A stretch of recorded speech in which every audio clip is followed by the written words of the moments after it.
નમસ્કાર દોસ્તો, આજે અમે રામફળના બીજ કલેક્શન માટે હું દ્રષ્ટિ અને કર્તવ્ય ઉતારવા માટે ગયા હતા. અમે એક વાંસ લીધો અને ધીમે ધીમે ઉતારતા હતા. કેટલાક રામફળ ઉપર તૂટીને એક ટુકડો નીચે પડતો તો એક ટુકડો ઉપર રહેતો હતો. એમ કરી અને ધીમે ધીમે અમે ઉતારતા ગયા.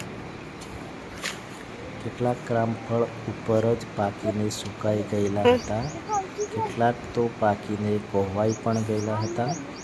તેથી ઉતારવામાં ખૂબ જ કાળજીપૂર્વક અમે ઉતાર્યા.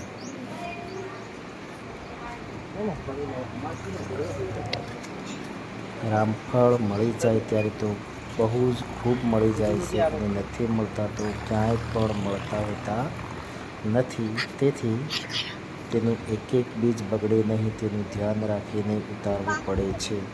આ એક સરસ મજાનું છે.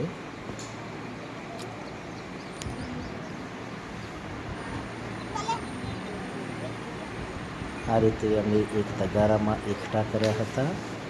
કાનું અને દ્રષ્ટિ પછી ઉપર ચડ્યા હતા, તો ત્યાં તેઓ રામફળ ઉતારતા હતા. કર્તવ્યભાઈ તો ખાવા લાગી ગયા હતા.